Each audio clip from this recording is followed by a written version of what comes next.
जो कमल भी हैं और किशोर भी हैं। कमल तो वैसे ही अच्छा होता ही है और किशोर कमल तो बहुत ही अच्छा है। तो ऐसे हमारे आदरणीय गुरु भाई श्री कमल किशोर पांडे जी से निवेदन है कि वो मंच का संचालन करें। जय गुरु। धन्यवाद श्याम सिंह जी। अब मैं आज के सत्संग कार्यक्रम के प्रारंभ में सर्वप्रथम योगेश्वर श्री कृष्ण भगवान की स्तुति। वसुदेव सुतं देवं कंस चाणूरमर्दनं देवकी परमानंदं कृष्णं वंदे जगद्गुरुम्। यदा यदा हि धर्मस्य ग्लानिर्भवति भारत अभ्युत्थानं धर्मस्य तदात्मानं सृजाम्यहम्। पुनः सच्चिदानंद भगवान की स्तुति। सच्चिदानंद रूपाय विश्वोत्पत्त्यादिहेतवे तापत्रय विनाशाय श्री कृष्णाय वयं नमः। परम श्रद्धेय श्री गुरुदेव के चरणों में स्तुति। ब्रह्मानंदं परम सुखदं केवलं ज्ञान मूर्तिं द्वंद्वातीतं गगन सदृशं तत्त्वमस्यादिलक्ष्यम् एकं नित्यं विमलमचलं सर्वधी साक्षिभूतं भावातीतं त्रिगुणरहितं सद्गुरुं तं नमामि। परम श्रद्धेय ब्रह्मस्वरूप श्री सद्गुरुदेव भगवान के श्री चरणों में दंडवत प्रणाम।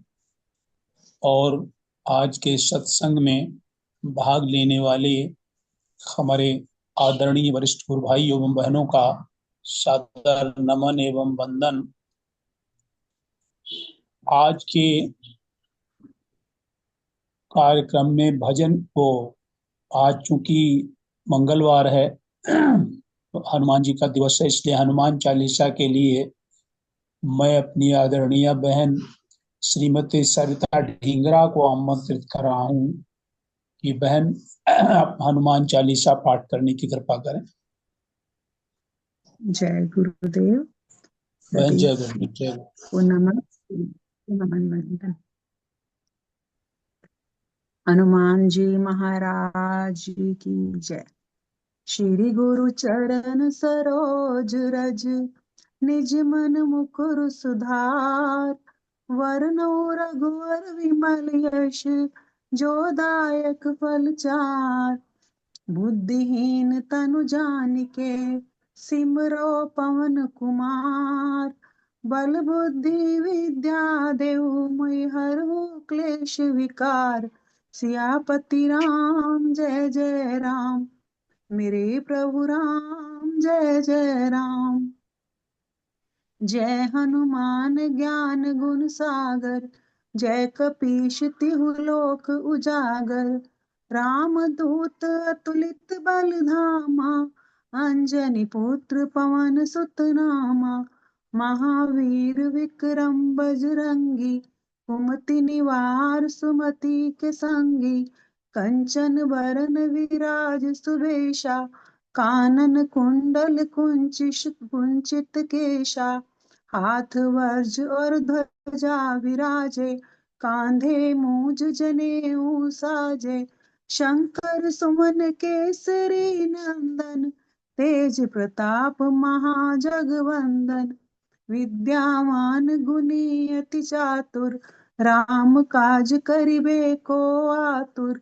प्रभु चरित्र सुनबे को रसिया राम लखन सीता मन बसिया। सूक्ष्म रूप धरि सियहि दिखावा विकट रूप धरि लंक जरावा। भीम रूप धरि असुर संहारे रामचंद्र जी के काज सवारे। लाए संजीवन लखन जियाए, श्री रघुवीर हर्षि उर लाए।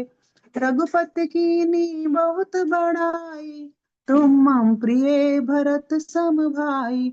सहस्त्र बदन तुम रो यस गावे, अस कह श्रीपति कंठ लगावे।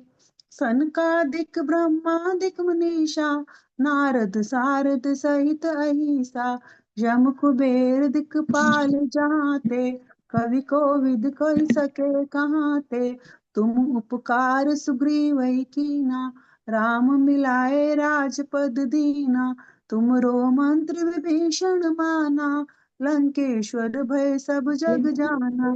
जुग सहस्त्र जो जन पर भानु, लील्यो ताहि मधुर फल जानु। प्रभु मुद्रिका मेलि मुख माहि, जल्दी लांघ गए अचरज नाही। दुर्गम काज जगत के जेते, सुगम अनुग्रह तुम रे तेते। राम दुआरे तुम रखवारे, होत न आज्ञा बिन पैसारे। सब सुख लहे तुम्हारी शरणा, तुम रक्षक काहू को डरना। आपन तेज संभारो आपे, तीनों लोक हाँकते कांपे। भूत पिशाच निकट नहीं आवे, महावीर जब नाम सुनावे। नासे रोग हरे सब पीरा, जपत निरंतर हनुमत वीरा। संकट से हनुमान छुड़ावे, मन क्रम वचन ध्यान जो लावे।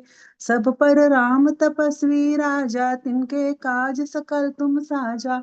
और मनोरथ जो कोई लावे, सोई अमित जीवन फल पावे। चारों जुग परताप तुम्हारा है, प्रसिद्ध जगत उजियारा। साधु संत के तुम रखवारे, असुर निकंदन राम दुलारे। अष्ट सिद्धि नौ निधि के दाता, असवर दीन जानकी माता। राम रसायन तुमरे पासा, सदा रहो रघुपति के दासा। तुमरे भजन राम को भावे, जन्म जन्म के दुख बिसरावे।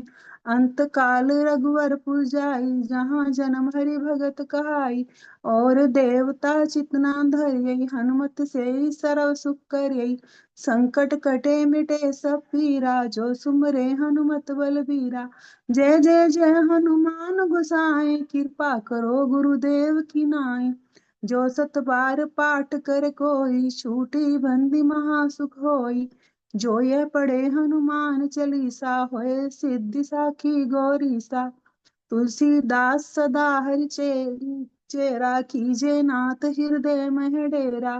पवन तनय संकट हनन, मंगल मूर्ति रूप। राम लखन सीता सहित, हृदय बसो सुरभूप। सियापति राम जय जय राम, मेरे प्रभु राम जय जय राम।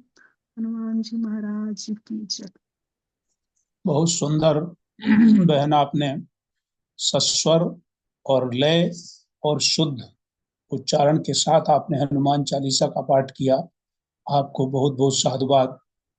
अब मैं अपनी बहन ज्योति गोयल को आमंत्रित कर रहा हूं कि वो आज हम लोगों को हनुमानाष्टक सुनाने की कृपा करें। जय गुरुदेव। आवाज आ रही है भैया? जी हाँ, बहुत अच्छी आवाज आ रही बहन। जय गुरुदेव। जय गुरुदेव। जय गुरुदेव। मंच पे आसीन सभी गुरु भाई बहनों को मेरा प्रणाम और गुरुदेव के चरणों में बारंबार नमन और वंदन करते हुए संकट मोचन हनुमानाष्टक का पाठ शुरू कर रही हूँ। जय गुरुदेव। जय राम भक्त हनुमान की जय। जय गुरुदेव। बाल सवीर बाल समय रवि भक्ष लियो, तब तीनों लोक भयो अंधियारो। ताहि सो त्रास भयो जग को, यह संकट काहू न जात सो टारो। देव न आनी करी विनती, तब छाड़ी दियो रवि कष्ट निवारो। कौन ही जानत है जग में, कपि संकट मोचन नाम तिहारो। संकट मोचन नाम तिहारो। बालिक की त्रास कपीस, बसे गिरी जात महाप्रभु पंथ निहारो। चौकी महामुनि साप दियो, तब चाहे कौन विचार विचारो। के दूज रूप लीवाए महाप्रभु, सो तुम दास के शोक निवारो को नहीं जानत है जग में कपि, संकट मोचन नाम तिहारो, संकट मोचन नाम तिहारो। अंगत के सन लेन गई सिय खोज कपिस, बेन उचारो जीवित न बचियो हम सोजू बिना सुधी लाए। या पग धारो हरे थके तट सिंधु, सबे तब लाए सिया सुधी प्राण उबारो। कौनी जानत है जग में कपि, संकट मोचन नाम तिहारो, संकट मोचन नाम तिहारो। रावण त्रास दई सिय को सब राक्षसी सो, कही शोक निवारो ताहि समय हनुमान, महाप्रभु जाए महारज निचर मारो। चाहत सिंह शोक सो आगे सूदे, प्रभु मुद्रिका शोक निवारो। को नहीं जानत है जग में कपि, संकट मोचन नाम तिहारो, संकट मोचन नाम तिहारो। बाण लागे उर लक्ष्मण के तब, प्राण तजे सुत रावण मारो। ले ग्रह वेद सुसेन समेत तबि, गिरि द्रोण सुवीर उपारो। आनी सजीवन हाथ देई तब, लक्ष्मण के तुम प्राण उबारो। को नहीं जानत है जग में कपि, संकट मोचन नाम तिहारो, संकट मोचन नाम तिहारो। रावण युद्ध अनजान कियो तब, नाक की फास सब सिर डाल। श्री रघुनाथ समेत सबे दल, मोह भयो यह संकट भारो। आनी खगे सतबे हनुमान जीव, बंधन काटित सूत्रास निवारो। को नहीं जानत है जग में कपि, संकट मोचन नाम तिहारो, संकट मोचन नाम तिहारो। बंधु समेत जबे अहि रावण, रे रघुनाथ पताल सिधारो। देवनी पूजी बलि विधि सो बलि, देव सब मिली मंत्र विचारो। जाए सहाय भयो तब ही अहि रावण, सेन समेत संहारो। को नहीं जानत है जग में कपि, संकट मोचन नाम तिहारो, संकट मोचन नाम तिहारो। काज किए बड़ देवन के तुम, वीर महाप्रभु देखी विचारो। कौन सो संकट मोर गरीब को, जो तुम से नहीं जात है टारो। बेगी हरो हनुमान महाप्रभु, जो कुछ संकट होए हमारो। को नहीं जानत है जग में कपि, संकट मोचन नाम तिहारो, संकट मोचन नाम तिहारो। लाल दे लाली रसे अरुधरु लाल लंगूर, ब्रज दे दानव दल, जय जय कपीसूर। सियावर राम जय जय राम, मेरे प्रभु राम जय जय राम। जय गुरुदेव। जय गुरुदेव। बहुत सुंदर बहन, आपने बड़े भावपूर्ण ढंग से संकट मोचक हनुमानाष्टक का पाठ किया, इसलिए आपको बहुत बहुत साधुवाद। अब मैं अपने वरिष्ठ गुरु भाई श्री सीएम सिंह जी से निवेदन है कि वो आज के गुरुदेव का प्रवचन सुनवाने की कृपा करें।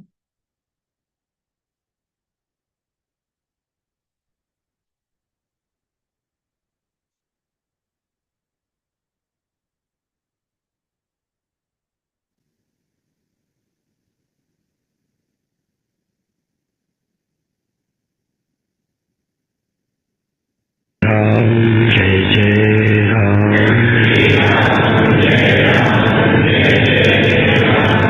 श्री राम जय राम, जय जय राम,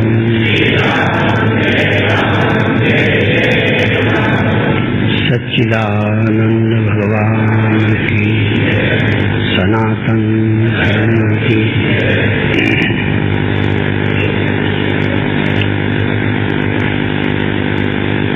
सुना हुआ जो विश्वास हो जाता है वो धीरे धीरे अपरोक्ष हो जाता है। जब हम सुनते हैं तो हम प्रभावित होते हैं, जान नहीं जाते। जानने के लिए मन की क्षमता जो जो विकसित होती है त्यों तो हम समझ पाते हैं। और ये बात असत्य नहीं है कि जन्मों जन्मों इस बात को समझने में लगते हैं। इसका अर्थ ये भी नहीं है कि इस जन्म में आप नहीं समझ सकते। हो सकता है यही जन्म आपका जन्मों जन्मों के बाद वाला जन्म, और ये भी हो सकता है कि इसके बाद आपको अभी कई जन्म लगे, और ये भी हो सकता है कि जो बताते हैं आपको उनको भी अभी जन्मों जन्मों लग जाए। कोई भगवान बुद्ध इसी जन्म में गुरुवाई नहीं की होगी, इसके पहले जन्मों में भी गुरुवाई की होगी। हम इसी जन्म में आपको उपदेश देने लगे हैं ऐसा नहीं कहा जा सकता। ये भी कहा जा सकता है कि पहले जन्मों में भी हम ये काम करते रहे हों और समाज के गुरु रहे हों और अधूरे भी रहे हों।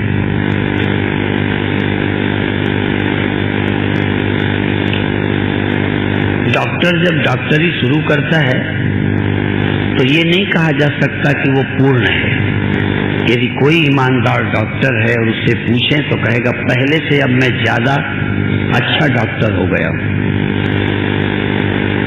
इसका मतलब तो पहले कम अच्छा डॉक्टर, कम स्पष्ट था, कम समझ थी, कुछ करते करते समझ में आई। तो आप जो समझते हैं बहुत अच्छी बात है, जो समझते हैं उसमें संतोष हो ये भी अच्छी बात है। यदि आपको लगे मुझे समझ में नहीं आ रहा तो आगे नहीं बढ़ेंगे। हर दिन आपको लगेगा मैं पहले से ज्यादा समझा हूं, पहले की तुलना में आज मुझे कुछ और बातें खुली हैं और खुली है, या उस रहस्य को खोलने की क्षमता बढ़ती जा रही है। क्षमता का विकास होता है, समझ विकसित होती है, अनुभव बढ़ते जाते हैं और एक दिन हम पूर्णता को प्राप्त हो जाते हैं। पूर्णता की पहचान है कि आप में अधूरापन न मालूम पड़े, अधूरापन समाप्त हो जाए। और अधूरापन है क्या? अधूरा लगना ही अधूरापन है। आप अधूरा लगने से छुटकारा नहीं पा रहे, कहीं न कहीं कुछ न कुछ कमी अनुभव कर रहे हैं। जो लोग संसार में लगे हैं वो संसार की दृष्टि से कमी अनुभव कर रहे हैं कि अभी कमी है। जो साधना में लगे हैं वो उस तरह की नहीं, साधना की दृष्टि से कमी अनुभव कर रहे हैं। जो जानने में लगे हैं उन्हें लगता है जैसे कहीं अभी मैं क्लियर नहीं हूं, जैसे संदेह रहित नहीं, कोई न कोई अभी भी प्रश्न कहीं न कहीं उठता है, कहीं न कहीं कोई कमी लगती है जिसको मैं पूरा करने में लगा हूं। मैं ब्रह्मता को जानता हूं तो भी जानते हुए भी ब्रह्मता जितना मैं चाहता हूं कि मेरे जीवन में रहे, क्योंकि ब्रह्म ब्रह्म है। ब्रह्म को जिसने जाना है, क्यों जाना है ब्रह्म को? दवा अपनी जगह दवा है, मैंने क्यों खाई है?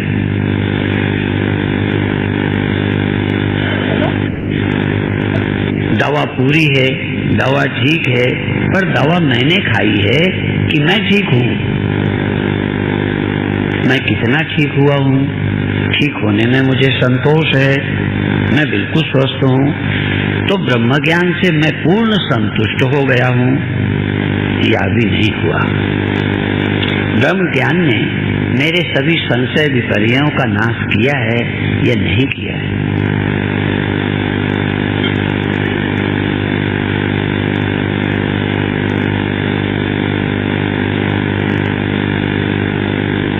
थोड़ा सा मुझे त्वचा का रोग हुआ,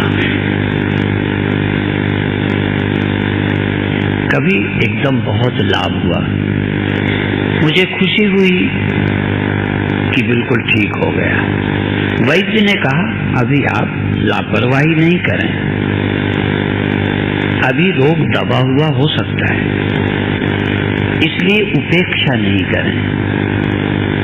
कई बार बहुत बड़े संतोष के पीछे भी असंतोष दबा हो सकता है, वो कल निकल सकता है, इसलिए आप बहुत जल्दी संतुष्ट भी ना हो और इतने असंतुष्ट ना हो कि हमें कुछ मिले ही नहीं, हमें कुछ हुआ ही नहीं, हमें कोई लाभ होता ही नहीं, इतने दिन हो गए, इतना ज्यादा निराश ना हो कि आप साधना से ही भाग जाएं, साधना को बेकार समझने लगे।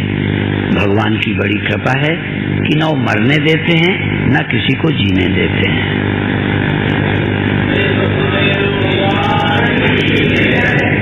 ऐसा भी जीना नहीं आया कि जिसमें मरना ना हो, ऐसा भी मरना नहीं आया जिसमें जीवन ही खत्म हो जाए। जीवन चल रहा है, अनेक अनंत काल से, अनादिकाल से अनंत काल तक जीवन चल रहा है, मरे भी नहीं। मर जाते तो भी छुट्टी होती, यदि सचमुच मर जाते तो मुक्ति नहीं थी। अच्छा सचमुच मर जाते तो बताओ क्या बंधन रह जाता है? बंधन क्यों चलता है? क्योंकि मरते नहीं। और बंधन क्या है कि जीना पूरा हो नहीं रहा, हर जीने में मौत, हर जीने में मौत, हर जीने में मौत। कोई ऐसा जीवन जहां मौत खटकनी बंद हो गई, और ऐसी मौत जिसमें जीवन का दर्शन ही खत्म हो जाता। यदि जीवन ही न रहता तो मौत न रहती। मौत तो तभी तक है जब तक जीवन है, बिना जीवन के कहीं मौत, और आगे जीवन नहीं तो आगे मौत। ये पुनरपि जननम पुनरपि मरणम पुनर्जननी जठरे शयनम, बार बार मरने का मतलब क्या हुआ? मर गए। बार बार मरना क्या बिना जिंदा रहे संभव है? और जब जिंदा ही रहे तो क्या मरना संभव है? ये क्या है? ये कहीं न कहीं समझ का अधूरापन ही जन्म और मरण है। यदि मरण होता तो मर गए होते, मरण होता तो अभी तक सब मर चुके होते, कोई दुनिया ही ना होती। क्या नए नए जीव आ जाते? यदि वही जीव अभी तक चल रहे हैं अनादिकाल से तो मरे कहाँ? और यदि मरते ही नहीं हैं तो फिर मरना क्यों पीछे पड़ा है? जब मरे ही नहीं है तो मरना तुम्हें क्यों दिखता है? इस मरने से छुटकारा क्यों नहीं हुआ? इसमें हेतु क्या है? इसी का नाम अविद्या है, इसी का नाम भ्रम है, और इस भ्रम से छूटना है। और जिस दिन भ्रम से छूटे, जन्म मरण से छूटे, जिंदगी मौत की समस्या खत्म। जीवित हो तो फिर मर नहीं सकते, और मर गए हो तो फिर जी नहीं सकते।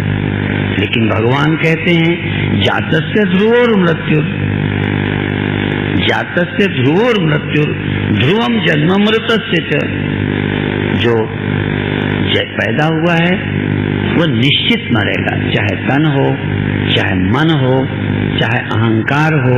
जो पैदा होता है, जो जगता है, आप ऐसे जागे हो कि आज से सोओगे नहीं। बोलो, पहले तो कभी नहीं जागे थे, फिर तो नहीं सोए, और आज के बाद यहाँ भी, दफ्तर में भी, घर में भी, रात को भी, अगले दिन भी, अगली रात भी जागे ही रहोगे कि सोगे? बोलो। ये जगना और सोना कितने दिनों से चल रहा है। जन्म छोड़ो, जन्म कितने बार हुआ, मरण कितने बार हुआ, वो जरा कल्पना सी लगेगी, वो विश्वास की चीज है। पर जगना और सोना ये विश्वास करते हो कि कई दिन से चल रहा है,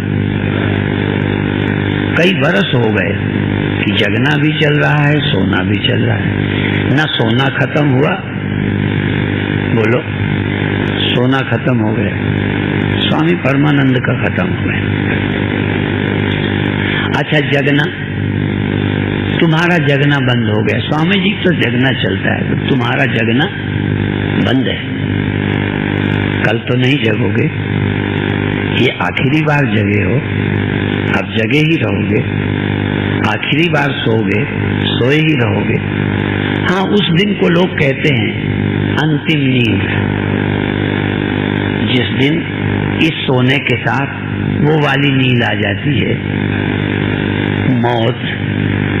कहते हैं सदा के लिए सो गया, लेकिन वो भी सदा को नहीं सोया, क्योंकि हमारी आंखें, हमारा अनुभव जगने सोने की तरह नहीं है। नहीं तो मौत भी और जन्म भी जगने सोने से ज्यादा नहीं है। मौत भी सोना ही है और जन्म भी जगना ही है। बस जगना और सोना, मरना और जन्मना दोनों ही एक बातें हैं, जरा भी फर्क नहीं।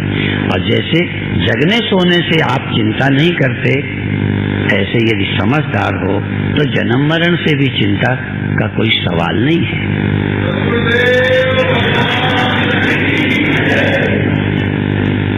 भगवान कृष्ण ने कहा, जातस्य ध्रुवोर मृत्यु ध्रुवम जन्म मृतस्य तस्मात् अपरिहार्यर्थे, जिसका कोई इलाज नहीं है।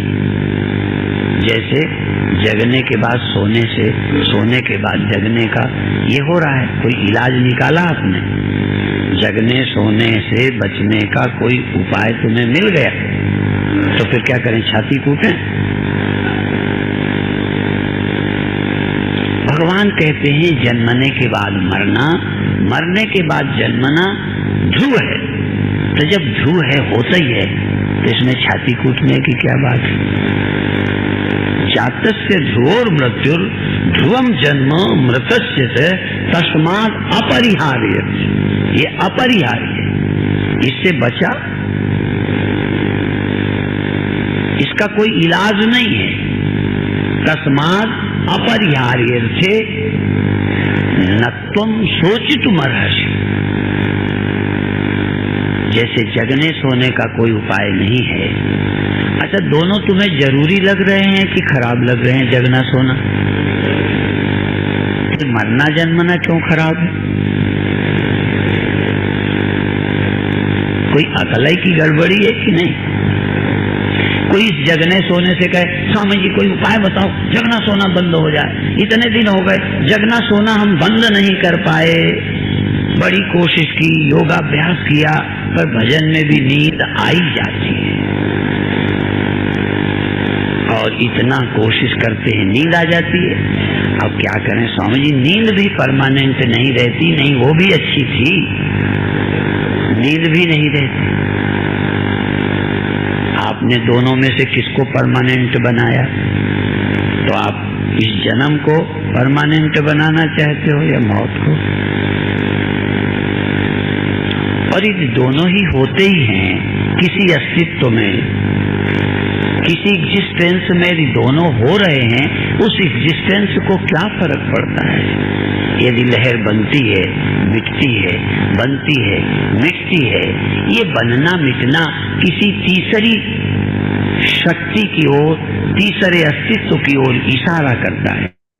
किसी का होना और खो जाना, होना और खो जाना, ये बार बार होना और खोना, ये होना खोना अपने आप में कुछ नहीं है। अपने आप में वो है जिसके कारण होना और खोना लगता रहता है। वो है अस्तित्व, वो है सत्य, वो है परमात्मा, वो है ब्रह्म, वो है एग्जिस्टेंस, वो है सुप्रीम ट्रुथ। ये ट्रुथ ट्रुथ ट्रुथ। हमने कहा जगत मिथ्या है, विदेशी नहीं कहते, वो कहते हैं ट्रुथ। ये जगत ट्रुथ, स्वप्ना ट्रुथ, नींद ट्रुथ, कहते सुप्रीम ट्रुथ। आखिर आखिरी भी तो कोई सत्य होगा। लहर का होना सत्य, लहर का रहना सत्य, लहर का मिटना, मिटना सत्य। मिटती है? नहीं मिटती ना, नहीं होती ना। जब होती है, मिटती है, तो ये होना मिटना क्यों चलता रहता है? बिना सागर के, बिना जल के, बिना किसी तीसरी एग्जिस्टेंस के। लोग कहते हैं फला आदमी की तीसरी आंख खुल गई। लोग समझते हैं माथे पर उजेला दिखना ही तीसरी आंख है। एक दिन मैं उज्जैन में था, तो मेरे पहले वो बोलने लगे सूचना मंत्री कि स्वामी जी आएंगे, तीसरी आंख खोलेंगे। उन्होंने समझा स्वामी जी को एक ही बात आती है, तीसरी आंख की बात जरूर करेंगे। तो मैंने उस दिन बात ही बदल दी। मैंने कहा ये है, ये नहीं है, ये है, ये नहीं है, ये हुआ है, ये खत्म हुआ है। यही तो आंखें हैं आपके, यही तो दो दृष्टियां हैं। मैं पैदा हुआ हूं, मर जाऊंगा। ये है, ये नहीं रहता, ये होता है, ये खो जाता है। यही तो आपके पास आंख है। लहर बन गई, मिट गई, लेकिन एक चीज है, वो तीसरी दृष्टि है। ये दृश्य है, मैं दृष्टा हूं, ये दृश्य ही मैं हूं, देह ही मैं हूं। ये एक दृष्टि है आपके पास। ये देह मैं नहीं हूं, इसका दृष्टा हूं, ये दूसरी दृष्टि है आपके पास। पर एक तीसरी दृष्टि है, न मैं दृश्य हूं, न मैं दृष्टा हूं। मैं तो अस्तित्व हूं, जिसमें दृश्य और दृष्टा पैदा होते हैं। चेतन दृष्टा बन जाता है, चेतन दृश्य बन जाता है। चेतन दृश्य भी है और दृष्टा भी है। देह मैं हूं, ये एक दृष्टि प्राप्त है तुमको। मैं देह हूं, ये दृष्टि सबको प्राप्त है। अधिकतर दूसरी दृष्टि लोग देते हैं कि तुम देह नहीं हो, देह के दृष्टा हो। देह पंचभौतिक है, मैं अभौतिक हूँ। देह जड़ है, मैं चेतन हूँ। देह दृश्य है, मैं दृष्टा हूँ। देह पंचभौतिक है, मैं अभौतिक हूँ। ये दृष्टि, एक देह दृष्टि है, एक दृष्टा दृष्टि है, और एक दृष्टा और दृश्य। दृश्य भी और दृष्टा भी। दृष्टा भी कहीं है, कभी है, और एक ऐसा जो सदा है। वो दृश्य भी है, दृष्टा भी है। वो दृश्य भी नहीं है, दृष्टा भी नहीं है, वो सदा ही ज्यों का त्यों है। ऐसी ये तीसरी दृष्टि ही तीसरी आंख है।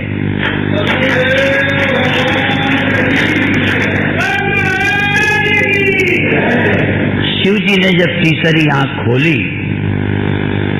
तीसरी ब्रह्म दृष्टि, तत्व दृष्टि, देह दृष्टि, जीव दृष्टि और ब्रह्म दृष्टि।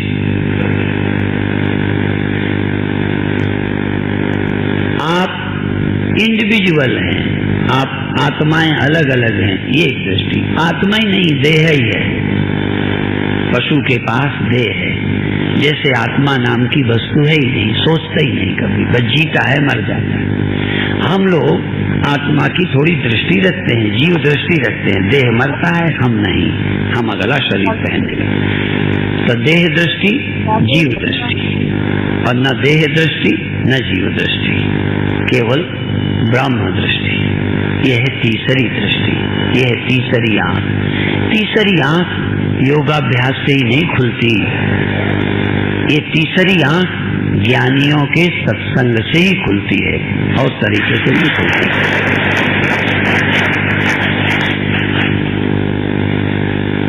यद्यपि ये तीसरी आंख, जब हम विदेश गए तो कार्यक्रम रखा जाता था, कुंडली जागरण, तीसरी आंख के खोलने का, तो उस दिन $100 एक कार्यक्रम के। जिस दिन प्रवचन उस दिन फ्री। अब देखो, जिस दिन कुंडलनी, तीसरी आंख खोलना ऐसा विषय रखा, उस दिन लोग पैसा दे के आते हैं। ऐसा विषय रखते थे कि लोग आए पैसे दे के, और एक दिन फ्री, माने प्रवचन करें तो फ्री। प्रवचन से तो कोई आंख खुलती ही नहीं।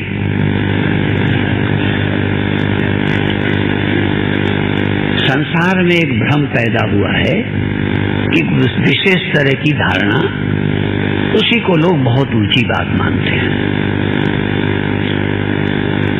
अब आपसे मैं एक छोटी सी बात पूछूंगा, क्योंकि ब्रह्म विचार तो बाद में करना, आत्मा का विचार करते हैं। ये ग्रंथों में आता है, आत्मा शरीर परिमाण वाली है या आत्मा का आकार सुनिश्चित है? ये प्रश्न है।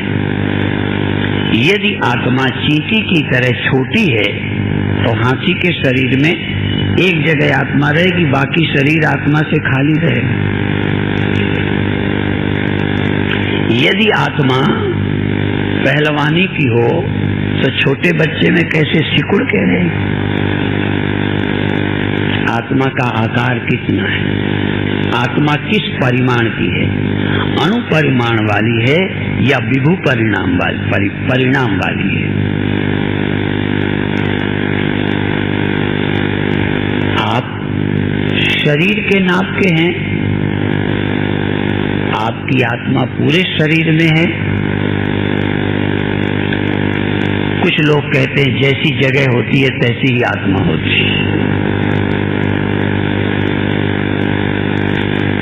अच्छा, अभी हम विचार करते हैं, आत्मा आंख, कान, त्वचा, नाक और रसना, इन पांचों ज्ञानेंद्रियों में आत्मा होती है या नहीं?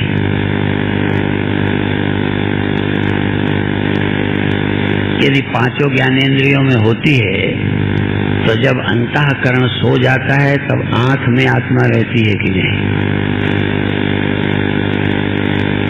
मन सोया है कि आत्मा सोई है? मन एक जगह रहता है या आत्मा एक जगह रहती है? तो जब मन सो गया तो आंख देखती क्यों नहीं? आत्मा शरीर में सब में समान रहती है, संसार में न सही, पहले शरीर में आत्मा सब अंगों में एक समान रहती है। तो सुसुप्ति में आंखें क्यों नहीं देखती, कान क्यों नहीं सुनते, त्वचा क्यों नहीं छूती, रसना क्यों नहीं चखती, पांचों ज्ञानेंद्रियां अपना काम क्यों नहीं करती? क्या आत्मा ने भी आंखों को छोड़ दिया होता है? फिर किसने छोड़ा है इंद्रियों को? मन ने। मन स्वप्नों में गया है, मन नींद में गया है। इसका मतलब एक आत्मा व्यापक है, पर अभी आत्मा कहाँ प्रकट हुई? जहाँ मन है। जैसे पानी सर्वत्र हो, पर पानी वहां प्रकट हुआ जहाँ लहर है। उतने प्रदेश में, उतने ही क्षेत्र में जितने में बुदबुदा है, समझो उतने में ही पानी का होना प्रकट हुआ। तो आत्मा का होना, आत्मा की एग्जिस्टेंस, आत्मा की फीलिंग या आत्मा का अपना होना पना कहाँ हुआ? जहां मन है। जहां मन है, जब तक मन है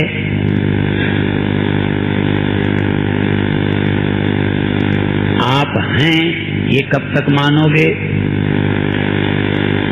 बोलो। आप हैं, अच्छा यहाँ हैं, यहाँ से जाओगे तब यहाँ ना होगे कि यहाँ रहते भी यहाँ ना होगे? यदि नींद आ जाए तो फिर आप इसी हाल में हैं ना। शरीर सहित चले जाएं तब तो यहाँ है ही नहीं, पर शरीर यहीं बना हो और नींद आ जाए तो आप यहाँ, और नींद भी ना आए, आप इतना किसी चिंता या चिंतन में खो जाएं, घरेलू किसी बात में, किसी पाप ग्रंथि में, जो गलती की है वही घूम रहे, जो लड़ाई हुई है वहां घूम रहे और उसके जवाब और उत्तर की तैयारी हो रही, तो आप यहाँ हैं, और यदि यहाँ नहीं हैं तो किससे नहीं हैं? आत्मा भी चली गई। तो हम ये कहते हैं आत्मा आती जाती नहीं है, आत्मा पैदा होती मरती नहीं है, सिर्फ आत्मा की जो वृत्ति में अभिव्यक्ति है मन में, वो होती है और वो खो जाती है।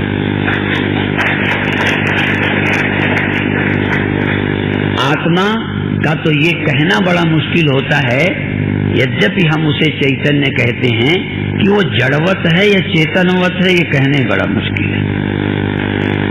आत्मा क्योंकि चेतन हो तो उसे मालूम पड़ना चाहिए, और जड़ हो तो फिर मालूम पड़ते रहना चाहिए, सदा मालूम पड़ता रहना चाहिए। तो जब मन सो जाएगा तो शरीर में आत्मा है पर आंख से देखती नहीं, तो आत्मा तो गई नहीं, फिर आत्मा क्यों नहीं देखती? आत्मा आंख की भी आंख है, श्रोतस्य श्रोतम, आत्मा कान में भी कान है, तो आत्मा कान में कान, आंख में आंख, त्वचा में त्वचा है, सब में सब है। किंतु पंचभूतों में, ये सारे जगत में आत्मा है, नहीं सो तो ब्रह्म है, लेकिन ब्रह्म होते हुए वहां कोई स्फुरण नहीं है। वह सत्य का आधार है, जड़ का आधार है और मन का भी आधार है। वो चेतन इंद्रियों का भी, तन का भी आधार, और वो चेतन मन का भी आधार, दोनों में वो है। लेकिन वही एक आत्मा जो तन में है, जो इंद्रियों में है, वही आत्मा मन में है, पर मन द्वारा वो विशेष होती है, बिना मन के वो विशेष नहीं होती। आत्मा के अभिव्यक्त होने की जगह अहंकार है। देखो, आत्मा जहां सबसे पहले प्रकट हुई है उसी का नाम अहंकार है। मैं हूं केवल ये न हो तो चलो ब्रह्म भी है, आत्मा भी है, फिर बताओ क्या क्या है। केवल मैं कहीं ना हो, केवल अंतःकरण कहीं प्रकट ना हो ब्रह्मांड भर में, फिर बताओ ब्रह्मांड क्या है, फिर बताओ ब्रह्म क्या है। तो ब्रह्म सबसे पहले जब प्रकट होता है, या आत्मा जब प्रकट होती है, तो इंद्रियों में नहीं होती, देह में नहीं होती। देह तो नींद में भी है, नींद में देह तो नहीं रहता। बोलो, तो देह में आत्मा क्यों प्रकट नहीं होती? आत्मा के प्रकट होने की जगह अंतःकरण है। आत्मा तो सदा है, पर प्रकट वो मन में है। पर जब मन में प्रकट होती है तो मन की तरह लगती है, आत्मा की तरह नहीं लगती। प्रकट होते हुई जगना, सोना, सीमित होना, यहाँ होना, वहां होना, इतनी देर होना, इतनी देर न होना, और वही आत्मा मन में कितनी देर जागृत अवस्था में इंद्रियों के साथ देह के साथ रहती है, कुछ देर इनके बिना स्वप्नों में रहती है, कितनी देर गहरी नींद में रहती है। आत्मा वही। और जब वो आत्मा स्वप्न में होती है, जब वो आत्मा नींद में होती है, क्योंकि आत्मा मन में होती है। आत्मा सबसे ज्यादा कहाँ प्रकट होती है? मन में। मन में मैं के रूप में प्रकट होती है, और वो मैं कभी जागृत में, कभी स्वप्न में, कभी सुषुप्ति में। ये तीन अवस्थाएं किसकी होती हैं? मन की होती है। और आत्मा चूंकि मन में है, इसलिए जागृत मालूम पड़ती है, स्वप्न मालूम पड़ती है, नींद सोई मालूम पड़ती है। और जब आत्मा स्वप्न और नींद में, मन जब नींद में होता है, तब इंद्रियां कुछ काम नहीं करती, क्योंकि जैसे बहुत बार मैंने बताया कि एक कलेक्टर जब थाने को आदेश देगा, थानेदार सिपाहियों को आदेश देगा, और कलेक्टर को भी कोई पावर देने वाला और कोई होता होगा, और उसको भी सारा देश कौन चलाता है? जो नाम हो, कहीं राष्ट्रपति चलाते हैं, कहीं प्रधानमंत्री चलाता है। ये चलाने का कहीं कहीं कहीं अहंकार चलाता है, कहीं।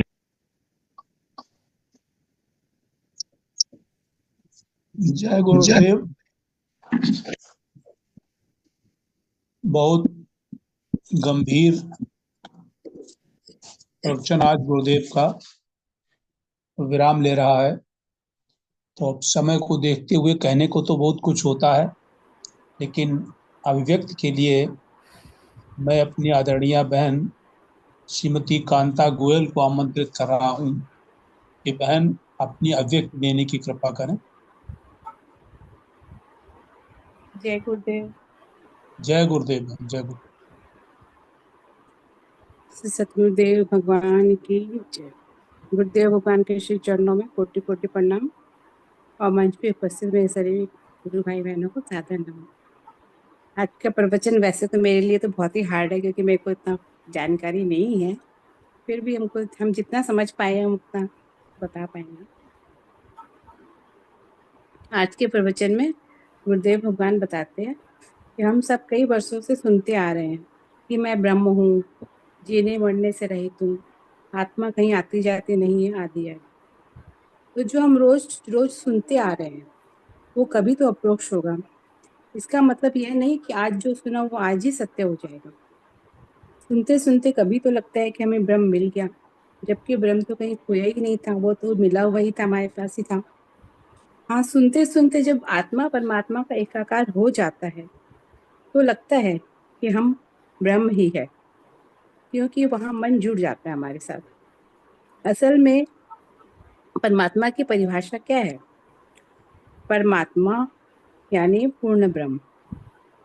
जैसे ओम पूर्णमद, ये हम लोग बोलते भी है, ओम पूर्णमद पूर्णमिदं पूर्णात् पूर्णमुदच्यते पूर्णस्य पूर्णमादाय पूर्णमेवावशिष्यते।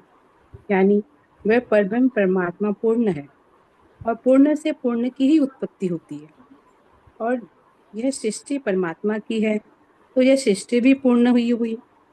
तो जब सब कुछ पूर्ण से उत्पन्न होकर पूर्ण में ही समा रहे हैं, तो फिर कुछ घटा बढ़ा तो है ही नहीं, तो हम अधूरे कैसे रह गए? असल में हम क्षमता के अनुसार सुनते समझते बढ़ तो रहे हैं, पर अभी स्थिर नहीं है, इसलिए हमें अपने में कमी लगती है और हम उसे पूरा करने में लगे पड़े हैं। असल परमात्मा सत्य है, चित्त है और आनंद है, सभी प्रकार से सदा सर्वदा परिपूर्ण है। किंतु यहाँ सवाल ये है कि हमें अभी अधूरापन क्यों लगता है? तो वो इसलिए कि अभी हम मन के तहत जीते हैं। मन से जुड़े होने के कारण कभी बहुत खुश होते हैं तो हम भगवान का धन्यवाद करते हुए एक खुशहाली का सा वातावरण महसूस करते हैं और लगता है परमात्मा मिल गया, परमात्मा है, इसलिए सब कुछ अच्छा अच्छा हो रहा है। और जब कोई दुख की परिस्थिति होती है तो हमें अपने दुख के आगे किसी की खुशी भी अच्छी नहीं लगती। तब लगता है कि भगवान है भी कि नहीं, जबकि परमात्मा तो सम है, सदा है और सर्वत्र है। वह जब जब प्रकट होता दिखेगा तो हमारे भावों के मुताबिक हमें लगेगा। हमारी समझ हमारी क्षमता पर निर्भर करती है।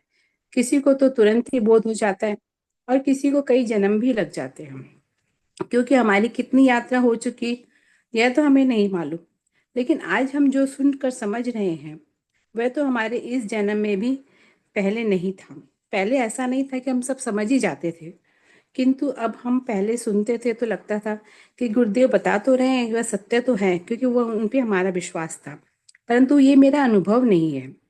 परंतु आज ऐसा लगता है कि हाँ, अब मैं धीरे धीरे सब समझ रहे हैं और ये अनुभव भी हो रहा है, पर टिकता नहीं है। किंतु यहाँ इसी से संतुष्ट भी नहीं हो जाना है कि हम समझ रहे हैं, क्योंकि आज संतुष्ट हुए तो कल कोई विपरीत परिस्थिति आई और हम फिर विचलित हो गए, तो यह हमारा ब्रह्म ज्ञान नहीं हुआ, ये हमारी अधूरी समझ का कारण है। तो यहाँ गुरुदेव कहते हैं कि हमें जीना दिखता है और मरना दिखता है। यह जीना मरना क्या है? तो जो पैदा होगा वो तो मरेगा भी, जो उपजे सब सकल विनाशी। तो जो एक बार सोएगा वो उठे भी तो गा। हाँ, जो चिर निद्रा में सो गया, यानी जिसकी मृत्यु हो गई, उसे हम चला गया तो कहते हैं, लेकिन वह भी कहाँ गया? इसका मतलब वह यह शरीर छोड़ तो गया, तो यह शरीर छोड़कर गया कहाँ? कोई और खाली जगह थोड़ी है जो वहां चला जाएगा। वो जीवात्मा था और अब परमात्मा में एकाकार हो गया। परमात्मा का अंश था, परमात्मा में ही मिल गया। यही तो सत्य है। और ब्रह्म ही इसी को कहते हैं, इसे ही समष्टि कहते हैं। समष्टि में था तो शरीर में था तो व्यष्टि था, और शरीर का दायरा हटा तो समष्टि की चीज समष्टि में मिल गई। और यही हमें समझना भी है। जहाँ दृश्य, दृष्टि और दर्शन तीनों खो जाता है, और जो इन तीनों का साक्षी है वही मेरा शुद्ध स्वरूप है। क्योंकि इन तीनों से भी ऊपर जो सदा ज्यों का त्यों रहता है, और जो हर अवस्था में हर क्षण रहती है, जिसके होने से ही तीनों अवस्थाओं का ज्ञान हमें मालूम पड़ता है। ज्ञान, मान, मान, भान बोलूं या वही हो जाते हैं, मिट सब मिट जाता है और वही हो जाते हैं। ठीक है। गुरुदेव कहते हैं तुम इतना तो सोच ही पाते हो कि मर जाऊंगा या मैं चेतन हूँ जो देह में रहता हूँ। मैं देह नहीं, आत्मा हूँ, और मैं पंचभूतों का शरीर है। मैं मरने मिटने वाला नहीं। शरीर पंचभूतों से बनकर पंचभूतों में ही मिल जाएगा। लेकिन जो ज्ञानी लोग होते हैं उनकी दृष्टि बहुत ऊंची होती है। वे इन दुविधाओं से ऊपर होते हैं और वे सत्य से परिचित होते हैं और सत्य में प्रतिष्ठित भी होते हैं। फिर गुरुदेव कहते हैं कि मैं तुमसे एक प्रश्न पूछता हूँ कि आत्मा कैसी है? शरीर के हिसाब से, मतलब शरीर छोटा बड़ा के हिसाब से मिली हुई जैसे होता है वैसे है, यह सब जीवों में एक जैसी होती है? यदि आत्मा छोटी है तो हाथी में कैसे होगी, और अगर बड़ी है तो चींटी में कैसे समाएगी? यदि सिर्फ ज्ञानेंद्रियों में रहती है तो जब हम सो जाते हैं तो ज्ञान इंद्रियां काम नहीं करती, तो आत्मा भी सो जाती है? तो उत्तर है क्या आत्मा कभी सोती जागती नहीं है? तो इसका उत्तर देते हैं कि जब ज्ञानेंद्रिय, आत्मा तो स्थिर है, अचल है, परंतु मन आत्मा से जुड़ा होने के कारण ज्ञानेंद्रियों को अपने अनुसार संचालन करता है, जिससे हम सोते जागते, सुनते, देखते, चलते फिरते या सोचते रहते हैं। स्वप्न में शरीर इंद्रियां तो सो जाते हैं, परंतु मन हमारा जागृत रहता है। इसीलिए हमारे अंदर एक अलग ही दुनिया चलती रहती है, जिसे हम स्वप्न कहते हैं। आत्मा तो वहां भी स्थिर है, बस मन चलायमान है। और सुसुप्ति अवस्था में हमारा मन भी सो जाता है, फिर वहां भी मन सोता है। तो आत्मा तो ज्यों की त्यों ही है, मन ही सोता है वहां पे। इसीलिए तो जब गहरी नींद से जब हम सोकर उठते हैं तो कहते हैं कि आज बहुत गहरी नींद आई, कुछ पता ही नहीं चला। तो क्या पता नहीं चला? क्योंकि वहां मन भी छूट जाता है, परंतु आत्मा तो है। तो वो देखने वाला कौन होता है कि हम गहरी नींद में सोए और आज हम बहुत अच्छी नींद में सोए। इसका मतलब आत्मा तो वहां पे भी है, आत्मा तो सदा ही रहती है, मन हमारा सो जाता है, तभी तो हमारा होनापना है। नहीं तो हमारा शरीर का होनापना भी नहीं होता, क्योंकि वहां नींद भी गहराई को जानने वाला कोई नहीं है, नींद की गहराई को भी जानने वाला कोई नहीं होता। किंतु वह जब भी बोलेगा तो शरीर के द्वारा ही तो बोलेगा, शरीर तो एक माध्यम है ना। इसका मतलब आत्मा तो व्यापक है, किंतु जब भी प्रकट होगा शरीर के माध्यम से होगा, मन के माध्यम से नहीं। कभी कभी ऐसा भी होता है कि हम शरीर से एक जगह होते हुए भी मन से वहां नहीं होते, तो इसका मतलब यह नहीं कि वहां आत्मा नहीं है। तो ओवरऑल ये समझना चाहिए कि आत्मा सर्वाधार है, वही चेतन है और वही मन में है। जहां वह प्रकट होती है वहां मैं मतलब मैं मेरा वाला अहंकार खड़ा हो जाता है। मैं यानी अहंकार मेरा हूँ पना, मतलब जैसे जब भी बोलेगा तो वो अहंकार ही कहलाएगा ना। तो इसलिए वो आत्मा व्यापक होते हुए भी अहंकार के कारण जुड़कर सीमित सी लगती है, अलग अलग, और सब में अलग अलग दिखती है। ऐसी मेरी मेरी अलग, तेरी अलग ऐसी दिखती है, जबकि वह अलग अलग नहीं होती। अलग अलग लगे थी वे भी एक है और अखंड है, अनंत है, सब में एक समान है। बस इसी मेरे को इतना ही समझ में आया। जय गुरुदेव। जय गुरुदेव। जय गुरुदेव, जय गुरुदेव। बहन, आपने बहुत अच्छी तरह से अभिव्यक्त दिया। आप कहती समझ में नहीं, आपने बहुत कुछ क्लियर किया, आपको बहुत बहुत धन्यवाद। चूंकि अभी थोड़ा समय है, इसलिए मैं अपने वरिष्ठ गुरु भाई श्री अवधेश मिश्रा जी से निवेदन है कि वो कुछ इस प्रवचन पर कुछ बताएं और फिर उसके बाद आज का विश्राम भी करें। अवधेश मिश्रा जी शायद नेटवर्क की प्रॉब्लम से कुछ ना बोल पाए। अच्छा, हाँ हाँ, अवधेश मिश्रा जी आज आप बोल सकते हैं तो बोलिए।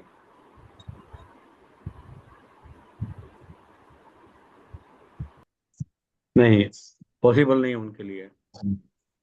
अच्छा, तो वरिष्ठ गुरु भाई स्वामी आनंद देव जी से नहीं निवेदन है। वो तबीयत ठीक नहीं है उनकी। अच्छा, उनकी तबीयत नहीं ठीक। और सीएम सिंह ठीक जी। है, हाँ ठीक है। तो आदरणीय गुरु भाई सीएम सिंह से निवेदन है कि वो आज के प्रवचन पर कुछ बताएं और विश्राम भी करें।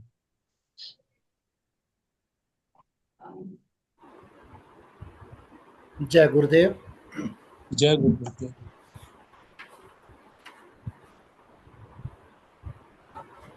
बहुत ही विशिष्ट प्रवचन गुरुदेव का आज का, और इस पे कहने के लिए तो सभी कुछ कांता बहन ने कह दिया है, बट इसमें जो नोट करने वाली बात है, समझ में आई कि तीन प्रकार से, तीन दृष्टियां जो गुरुदेव भगवान ने उनका वर्णन किया है, तीन दृष्टियां हैं।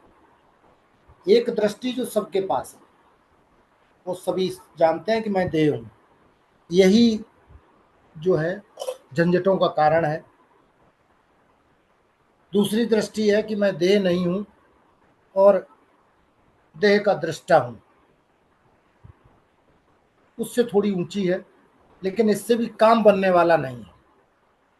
काम जब बनेगा तो जो गुरुदेव भगवान बता रहे हैं ज्ञान, तीसरा जो सबसे ऊंची दृष्टि है, वो है एक ऐसा अस्तित्व जहां न दृश्य है और न दृष्टा है, और फिर जहां वो दृश्य भी है और दृष्टा भी वही है। यानी सब कहने का अर्थ ये है कि वो सब कुछ है, उसके सिवा कुछ भी नहीं है, और जो कुछ उसके सिवा दिख रहा है वो सच नहीं है, वो उसी के कारण भास रहा है। ये चीज हमें बार बार बिठानी है कि सत्य का जब आश्रय, जो सभी का आश्रय है, उस परम सत्य को जाने बिना हम हमेशा भ्रमित ही रहेंगे। जन्मों जन्मों से उस भ्रम को निकालने के लिए उस सत्य को जानना बहुत जरूरी है, जो सभी का आश्रय है, जो कुछ भी दिख रहा, देह, मन, इंद्रियां, जगत, जितने भी दृश्य दिखाई दे रहे हैं, सभी दृश्यों का जो आश्रय है, जो अधिष्ठान है, उस परम सत्य को जाने बिना हमारा काम पूरा नहीं होगा। इसके लिए गुरुदेव भगवान ने कहा है कि इसके लिए आप इस जन्म में भी समझ सकते हैं, हो सकता है कई जन्म लग जाएं, और कई जन्मों के बाद भी ना समझ पाए। पता नहीं कितने जन्मों से हम समझने का प्रयास कर रहे हैं। तो चाहे समझो पलक में, चाहे लो जन्म हजार, अगर वास्तव में हम ठान लें गुरुदेव, क्योंकि हमारे पास इस समय, अगर हम अपने मंच की बात करें, हम सब इतने लोगों की बात करें, तो हम सब बड़भागी हैं कि हमारे पास मनुष्य का शरीर मिला ही हुआ है सबको। ठीक, उसके पश्चात हमें गुरुदेव ऐसे मिले हुए हैं ब्रह्मनिष्ठ। अब केवल आवश्यकता है तो हमें हमारे ऊपर, अपने ऊपर कृपा करने की। गुरुदेव कृपा कर रहे हैं, भगवान ने कृपा कर दी, परमात्मा की कृपा से हमको मनुष्य का शरीर मिल गया। गुरु ने कृपा कर दी, गुरु भी कृपा कर रहे हैं कि वो ज्ञान देने में कोई कसर बाकी नहीं रख रहे हैं। अब केवल एक बात है कि हमें अपने ऊपर कृपा करनी है कि इन झंझटों से, जिनमें हम आनंद, विषय रसों का आनंद ले रहे हैं, संसार का आनंद लेके और प्रसन्न हो रहे हैं, ये मिल गया, वो मिल गया, ये सब जो है अनित्य है, कुछ भी नित्य नहीं है। उस अनित्य को छोड़कर जब नित्य को जब हम जानेंगे तो समझ में आ जाएगा कि ये सब कुछ वृथा था, सब कुछ ऐसे ही था। हम कहाँ अटके हुए थे, किन झंझटों में पड़े हुए थे, ये बड़ा वो छोटा, उसने ये कह दिया, उसने मान कर दिया, उसने अपमान कर दिया, इन्हीं झंझटों में पूरा जीवन लगा जा रहा है। तो अंत में गुरुदेव भगवान यही कहते हैं कि इस, जब भी छुटकारा मिलेगा भ्रांति से छुटकारा मिलना ही मोक्ष है। ये जब तक भ्रांतियां हैं तब तक मोक्ष नहीं है, तब तक मुक्ति नहीं हो सकती है। और भ्रांति दूर हुई कि मुक्ति तो पहले से ही आप मुक्त है, आपका स्वरूप ही मुक्त है।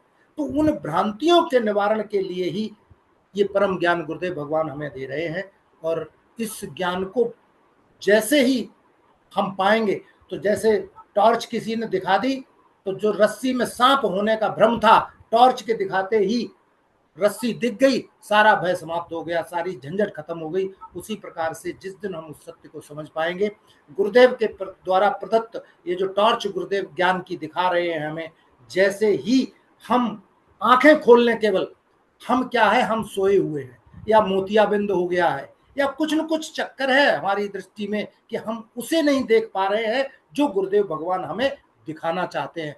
बस जो गुरुदेव भगवान हमें दिखाना चाहते हैं, जिस दिन हम वही दृष्टि प्राप्त होके और देखने लगेंगे, उसी दिन सारी झंझटों से छुटकारा मिल जाएगा। बस इन्हीं शब्दों के साथ पांडे जी एक वाक्य मैं कहना चाहती हूँ जी। बिल्कुल इतने विस्तार में जाना और इतने कठिन शब्दों से अब उसको गुरुदेव ने एक सीधा सीधा वाक्य क्या, सुने पे विश्वास कर तुझे अपरोक्ष हो जाएगा, पहला वाक्य था। तो सुने पर विश्वास कर, अगर विश्वास ना होता तो मन से जुड़ के क्यों बैठते। बस अब खाली अपरोक्ष का इंतजार है। बोलिए गुरुदेव भगवान की जय। कहा आपने पूरा होगा। श्रवण मनन निधिध्यासन, सुना हुआ ही मनन हो जाए और मना हुआ भी निधिध्यासन हो जाए तो इतना लंबा जाने की जरूरत ही नहीं। आज गुरुदेव ने एक वाक्य कहा, सिर्फ एक, सुन और विश्वास कर अपरोक्ष हो जाएगा, पहला वाक्य यही था। बस सही कहा, उतना इतनी खोपड़ी लगाने की जरूरत ही नहीं, सुन और विश्वास कर और तुझे अपरोक्ष हो जाएगा। क्या है ना, ये जो सुना हुआ विश्वास करना, ये तो एक शब्द में तो हो गई कहानी, लेकिन कहानी इतनी सरल नहीं है। ये भैया जी विश्वास क्यों बैठते। मैं क्या कहना चाहता हूँ दीदी, ये विश्वास ही तो नहीं हो रहा। विश्वास तो ये हो रहा है कि बड़े होने में लगे हुए हैं। विश्वास तो उसमें हो रहा है कि ये अभी धन की कमी है और वो बात अलग है, उधर का विश्वास भी है, लेकिन इधर विश्वास ना होता तो काहे 8 बजे मोबाइल खोल के बैठ जाते। विश्वास है, अब खाली अपरोक्ष का इंतजार करो भाई मेरे। लेकिन एक बात है दीदी गुरुदेव ने ये भी कहा कि जैसे त्वचा की बीमारी को हम सदा संतुष्ट हो गए तो न ज्यादा संतुष्ट हो और न ज्यादा निराश हो साधना केमिस्ट के सुनिए, देखिए केमिस्ट के पास हजारों दवाइयां होती हैं और हजारों दवाइयां क्या हम खाएंगे? हम तो एक टैबलेट खाएंगे कि विश्वास कर और तेरा पक्का पक्का परोक्ष देखो, निश्चित है। हम एक बार फिर वो उसी को रिपीट करेंगे। पथिक जी का है ये लाइन कि हाँ सत्य की नित्य चर्चा होती है, हाँ पर हाँ रमण हाँ, असत्य में होता है। वो आपके लिए चीज है, को मेरे थोड़ा लिए सा तो बस एक ही वाक्य ध्यान है। कर लें कि हम सत्संग करते हैं, सुनते हैं, मन से जुड़ते हैं तो ऐसा लगता है अब तो ब्रह्म मिल गया। गुरुदेव को तो जब सुनते हैं तो वास्तव में मगन हो जाते हैं कि अब तो हो गया सब काम। लेकिन फिर जैसे कि तैसे भय, समझे, नहीं नहीं, वैसे के पल्ला झाड़ तैसे पर कैसे हो चल। सकते हैं? ना ना ना ना, वैसे के तैसे हो ही नहीं सकते। वो जो हाँ, एक बार जग गया वो जग गया। तो उसी से सावधान करने के लिए हम इस मंच पे ये व्यवस्था की है गुरुदेव भगवान ने हाँ हाँ, कि उससे चल सावधान बने रहें, मतलब उससे इतना बार दिमाग बार क्या हम उसका लगाना, चिंतन सुनते करते रहे रहे, बस। बार बार उसका गुरुदेव उसको ने ये भी कहते रहे, क्योंकि गुरुदेव ने ये सुमिरन भी तो एक कहा दिन हो का काम सकता है नहीं है। हमारा आखिरी जन्म हो सकता है हमारा पहला जन्म हो, कई जन्म लग जाए। गुरुदेव हर जी जी बात जी, कह देते हैं। बिल्कुल बिल्कुल, कितने भी जन्म लग सकते हैं। और सुमिरन हाँ एक दिन का काम नहीं है। सुमिर हाँ, सुमिर सुमिरो और सुमिर सुमिर सुख पाओ। अब ऐसा नहीं कि एक दिन समझ में आ गया, सुमिरन कर लिया, बस हो गया काम। ना ना ना ना ना, क्योंकि अब समय हो सुमिरन रहा है, अब समय करना हो रहा है। पड़ेगा। और जैन हम सिंह जी अब कितने समापन आप विश्राम करें। कितने जन्मों से हम कर रहे हैं, मतलब ये भी तो पता नहीं है ना। ये भी पता नहीं है। ये अब कितने आप समझ जन्मों से हम लिए कि लगे अब हुए इसी हैं। जन्म में नहीं नहीं, अब एक बार निश्चित कर ले। आप सबसे निवेदन है, मेरा ये विनम्र निवेदन है कि हम यही समझें कि ये हमारा आखिरी जन्म है। इसके बाद कोई जन्म अब नहीं होगा। मेरे गुरुदेव भगवान का आशीर्वाद रहेगा और गुरुदेव भगवान मिल गए और यही गुरुदेव भगवान कहते हैं। तो जो पीछे हुआ उसको भूल जा, उस पर धूल डालो। कितने जन्म ले आए कितना, वो छोड़ो। इस जन्म में जो हमें मिला है उसको हम आत्मसात करें, करने का प्रयास करें। इसी के साथ मैं विश्राम एक की ओर मिनट पूछता हूँ। हाँ जी भाई साहब, जी हाँ, जी हाँ, स्वामी जी। स्वामी जी कुछ कह रहे हैं। हाँ, स्वामी जी कुछ कह हाँ, रहे हैं, स्वामी जरूर जी बोले। कहिए। सुदर्शन बहन ने कहा भी, मैं इसके थ्रू क्या कह रहा हूँ कि दृढ़ विश्वास है, विश्वास नहीं कर, विश्वास तो है, लेकिन जब दृढ़ विश्वास हो जाएगा तो निश्चित रूप से वो दृढ़ विश्वास का आकार उतार दृढ़, अपलोड। ये दृढ़ विश्वास कैसे समझ लो, जी विश्वास जी, और दृढ़ बहुत विश्वास सुंदर बहुत सुंदर। इसके विश्वास भी जब दृढ़ हो जाएगा तो काम बन जाएगा। बहुत बहुत सुंदर। स्वामी जी और कुछ कहना चाहेंगे? बस बस इतना ही। जी। अखंड मंडलाकारं व्याप्तमेन चराचरं तत्पदं दर्शितं येन तस्मै श्री गुरुवे नमः। तस्मै श्री गुरुवे नमः। सर्वे भवन्तु सुखिनः, सर्वे सन्तु निरामया, सर्वे भद्राणि पश्यन्तु, मा कश्चित् दुःखभाग् भवेत्। प्रेम से बोलिए सद्गुरुदेव भगवान भगवान की जय, सनातन धर्म की, धर्म की जय, आज के आनंद आनंद की की जय। नमो नारायण, नमो नमो नारायण, नमो नारायण। नारायण। नमो नारायण। जय गुरुदेव, जय। जय गुरुदेव।